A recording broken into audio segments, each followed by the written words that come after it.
Hello, welcome everyone to this episode of CareerWise. And this episode, we are joined by Suzy and Dawn. I'm not going to do the introductions. I'm terrible at doing these. So I'll hand over to Suzy. Suzy, could you introduce yourself, please? Funny because you called me Suzy straight away. So my real name is Suzanne. Yeah, but everyone calls me by Suzy. So I was born and raised in Lebanon, but at the moment I live with my family in the UK. And I've studied accountancy, chartered account ACCA, and now I work full time with a company in central London. And I've stopped my studies since I got my first baby. Lovely. Very, very succinct. Thank you. And there's a lot there that we're going to go back and talk about as well. So that's really a good introduction. And hey, Dawn, if you could introduce yourself, please. Of course. So I am Dawn Mackenna. I work at ACCA. I am currently in the Professional Development Department, and I have worked in ACCA for around 16 years. And my expertise is in PER and then CPD. So once we are able to help you get through to membership, I'll then be able to help you carry on your journey right up until retirement. Yeah, perfect. And it's great to have you on here as well, because we're going to have some questions for you around PER. And I think Suzy's story is really interesting because, like you said, you grew up in Lebanon, Suzy, and then you've moved to the UK. You've had a career. You took a break. You've come back. So there's a lot there to get into. And I think if we could we start by just going back to the beginning? And how did you get into accountancy and finance? What was the motivation? Okay. So I was born in Lebanon and I've done my studies in Lebanon. After finishing secondary school, I applied to the Lebanese University, the Faculty of Business Administration. The funny thing that I used to say in my secondary school at my A levels, I would do anything but not numbers. I used to be really good at numbers, but I used to hate it. So I've never thought that I'm going to end up doing it. So I applied to the Lebanese University Faculty of Business Administration. It's a really competitive university, even till nowadays. Like thousands apply because they can't afford the private universities, and they choose only few hundreds. So I got it. But when I started, I straight away went to work in a really huge leading economic magazines. It's really known in the Arabic world. And I've started in the accounting department as an accounts assistant. So I've learned a lot from these 5 years in this department. And then I thought first that the accountancy is really boring. It's all about spreadsheets, and the people who does accountancy, they're really boring people. But then when I got to go through it and do it on a daily basis, and I understand that those small numbers, they are put into a bigger picture that would determine the business and the company's future, then I started loving it. And I loved it more when I started working in the UK. It's interesting that. I love the fact that you said at the beginning you weren't into numbers, because so many people say, I just love numbers and that's how I got into it. I also like the fact that you said there is an idea of accountancy which maybe wasn't appealing to you, but then the numbers actually changed your mind. That's really interesting. And so where did your ACCA journey begin? Yeah. So in 2004, I got married. We've agreed with my fiance because he was working and he's a chef. So he's agreed that the opportunities in Lebanon weren't that great in terms of the industry where he's in. So he decided to apply abroad and move on. So he's applied. He got a work visa to the UK, to London, and then he moved in 2001. And then I've decided that I need to move on with him. So we got married and I moved in August 2004 to London. I loved the country from the first day. And when I thought, will I be the person that stays at home doing nothing? I can't, because I started working when I was 17 years old. So I graduated from school and I was a young student. So 17 years old, I started working and never stopped since then, except for babies. So I came to the UK and I thought I need to do something about work. So I went online, I've applied to a few jobs, and within 10 days, I got a call from Kingston University. I won't lie to you, I didn't understand half of the words that the person talked to me, but I told them, because I never studied English in Lebanon. I'm French educated. So I learned all of the English from movies and series and all of this, Friends and other stuff. So I thought, I don't understand from any word that this person is saying. So I went there and I was shaking before I got into the meeting. I remember shaking really well. I had interviewed 3 different people, and they all had the heavy, not saying British accent. So I had no English at all. I've never spoken English in a professional environment until that day. I was living at that time in Queen's Park in London. And on the way back, they called me and they told me, could you start on Monday? And I was like amazed. And that's my first interview in London. And I come from a French background and straight away got the job. And when I started working, and I was like a finance and accounts assistant to the best manager I've ever met. She's great. And I'm still in contact with her even after all of these years. She still talk to me and send me messages and stuff. So I asked them, what do you think is the best thing to study in London that will really attract and stand out for employers? They told me chartered accountancy, ACCA. So I went on the ACCA with the help of one of our cousins, went online. I've registered. I had exemptions in 2 or 3 papers at that time because I've come from the Lebanese university and I've got a bachelor degree in business administration. So I've started studying by myself. No tutoring, not attending classes, nothing, and in English. This is the challenge. This was the challenge at the time. Okay. You started ACCA self-study, and did you have to pause at some point during the career break as well and then start again, or did you? No, I only paused when I had the first child. My mind was switched off to just babies, nappies, waking up at night and stuff. And I think this is the only mistake that I've done in my life. I should have finished all of the ACCA. I had 2 exams left in the professional stage. And all I needed to do is just get these done and then start the family. But that's it. After 5 years, I've decided to have the family, and I had my daughter, Rihanna, and then I had Joey, and that's it. I've stopped. But I've worked all Okay. along. So I took the Yeah. maternity leave, and then I went back to the where I'm currently in with my current employer. Yeah. And before we get to your current employer, I wanted to look at the PER. I just ask you, how did you gain your PER? How did you find it? Okay, so when I started working in Kingston University, I was an accounts assistant. So they used to use, I think, like Sage software for accountancy. I've learned a lot about the VAT rate in the UK and the tax rate, how you calculate all of these. My manager was at the time really supportive. She usually submit everything to the government, but she used to get like my assistants to help her because she knew that I was new in the country. So she wanted to support me. So I've learned many things during that 1 year that I've stayed in Kingston University. And then when I started the ACCA, I started reading in the evening and at the same time working. I went straight away to the other job where I've applied to a Mayfair job. It's an Italian company. It's an IT software business. And they used to do consolidated accounts. And that's another field that I've never learned before. So I've started helping with the consolidated accounts, submitting these to the government.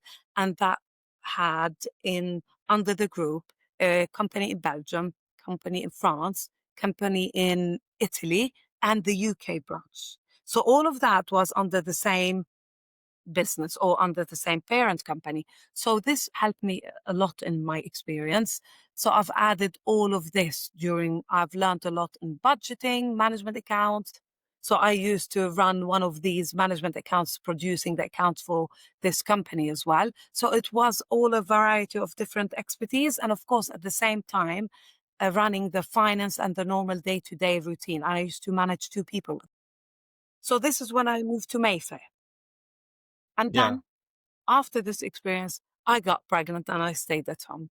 That's when my maternity break started. Yeah. People need somebody to supervise them and sign off their PER. Is that correct? Is it? And does this have to be someone in your company? Like I think like Suzy had, Suzy, would it be your manager who was your PER supervisor as well? Yeah. So ideally, it would be your manager, your line manager, or someone, a senior person within your department that is qualified by IFAC, so the International Federation of Accountants. ACCA are a member of IFAC, so some people assume it needs to be an ACCA member, but it doesn't have to be an ACCA member. The fact that you're still speaking so positively about your manager and the support that she gave you at that time is amazing. And that's what we find with a lot of our students and a lot of our trainees, that they want to have that connection. And if in your position, it sounds like you have so much experience for your PER. You're speaking about the different taxes that you're doing, the international information, that you were leading people as well. So right away, I can see all these different elements of PR that you are achieving with when you might not even realize that you're doing it. So it sounds fabulous. That's great. That's Yeah, great. that's I mean, exactly what I was thinking, Suzy. I always used to get those PER like reminders from the ACCA asking us to complete it. But every time I say I'm going to start with it tomorrow and I'll be okay, and I'm going to like send it to my boss, who's definitely is going to go through it and approve it, and then I'll upload it. But I never used to do it. And I thought a few months ago, I went through it and I said, that's it. I need to write it on a paper so I know, do I really actually have the good experience in accountancy, or I need a lot more? So I've written it down, went through the criteria options on the ACCA website one by one, and I found that I've got really great experience. The only thing that I was hoping to be an external auditor, which I couldn't do. So this was my intention, to finish the ACCA and start in an auditing company, but I couldn't do it because I'm really happy where I am with the current employer, and I'm getting a lot of experience. And at the same time, it's really flexible for the balance of family and life, like at work as well. And I really want, my family to be supported without missing any of those days when they need me. So my daughter has GCSE this year, and I feel I want to be there with her and just to support her whenever she wants to. With the current employer, you find all of these experience, flexibility, and it feels like home, like another family to me. Yeah, That's so That's great. nice. yeah, It's it great to really hear that. does. And Dawn, I was going to say, just looking at Suzy's experience there as well, of maybe sort of, I'll do it tomorrow, and then looking back at, is there anything in there that any advice you'd give to people about, I guess, how to navigate your PER? It can pass you by when you're busy doing work and life. When actually, if you do it, if you make the most of PER, it can be something which guides you a bit as well. And I don't know, And Dawn, make what you do you feel think? proud about yourself as well. Right. Yes, Yeah. 100%. We hold webinars so much for our new affiliates coming in, or the students that have just registered with ACCA, and we try to dispel those myths. And we try to say it's not scary, it's not hard. It can look overwhelming. There's so much information, but exactly what you have done, you're our ideal person to be doing PR. You looked at your experience, you married it up with the elements, with the objectives, and that's what you've done. The really good thing to hear is that we refresh our PR to reflect the changes in the accountancy profession. And the last time this was amended was 2017. But that doesn't mean that any experience prior to 2017 can't count. So while you might think you have experience from some time ago, I'm not sure if I can still use it, the fact that you are still in contact with your manager or your supervisor at that time, she knows what you did. She knows what you're capable of. She can approve those objectives or those parts of your experience that you achieved with her at that time.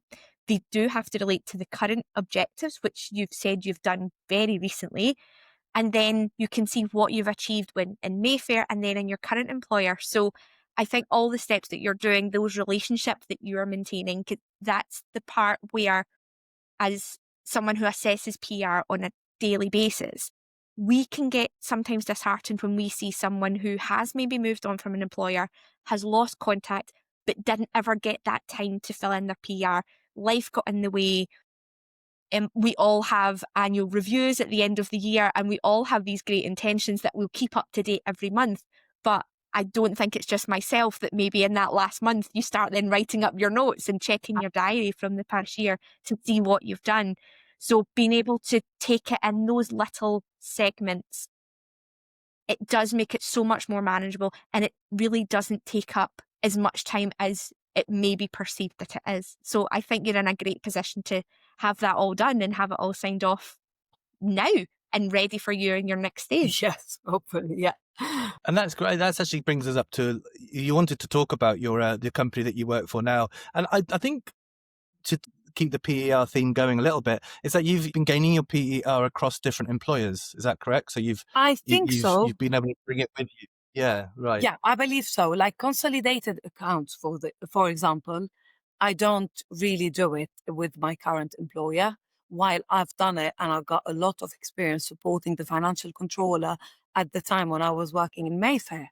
So this is a great experience. And then straight after maternity, so when I took maternity for 5 years and I had 2 children at that time, I went back and applied for a job through an accountancy recruitment agent, and I was accepted, and I got the offer from the first interview. So that was again very overwhelming, because straight away after maternity, you would think all of your thinking is about babies and you will be tired and all of this. So I wasn't expecting that I will get the job. And I got it. And had an interview with the managing director and the finance manager at the time. And I remember the finance manager asking me questions about reverse charge that I've never done it. He told me, do you know how it works? Because our company is really complicated in terms of partial exemptions and all of this.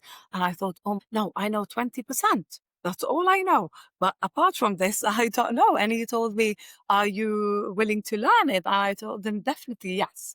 And I took the job. So apart from being flexible, and I enjoy the work, because even with the tight deadlines and having the tax submission, financial accountancy at the end of the year, dealing with the auditors, dealing with the tax authorities and all of this, we had a VAT inspection a few months ago, which we've never had since I've joined, or even from my predecessor's time. It was really challenging, but at the same time, it's really rewarding when we got that we've completed everything successfully. So this feels really good. It's a company owned by employees. So at the end of the year, whatever rewards or profit we make, we share it between us. So it's like you're doing your own business. So that's why I love it. Well, you're in a very lucky position, and that's, yeah. Well, congratulations to you as well. Yes. And I think that you're a financial controller, very senior position for an SME. What's the name of the company? So the company is called Canning School Limited. So it's a company that was incorporated 60 years ago. And it's been in the market for all this time. And it's great because what it does, it delivers communication skills to international people. And like 20% of our income is derives from training English for business. And the English as a second language is delivered in our training centers in London.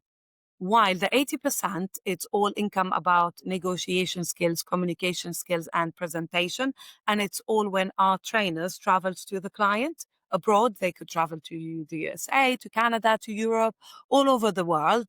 And they delivers all this training. So I'm the only person in the accounts team. Yeah. And so just to sort of we're nearing the end, I think, but like just wanted to know whereabouts are you? How close are you to getting membership with ACCA? And is your PER? Yeah. Is it finished? No, so I had the 2 last papers. Like if you talk about exams, I had the 2 last papers that were left on my ACCA, and I've managed to study by myself and pass one of the hardest papers. They used to talk about it, that it's called P4, and it used to be really hard performance management, I think. And I've passed it. But the problem is I have no time to just dedicate my time to studying in the evening and stuff. I look after my children 100%. When I get home, I switch off from work and I just immerse myself into the family life. But I think it was always in my mind that at one stage, when my kids are a bit like in secondary school, both of them and stuff, I need to go back and finish my degree, because it's different when you know that you're an affiliate rather than a member. of the ACCA.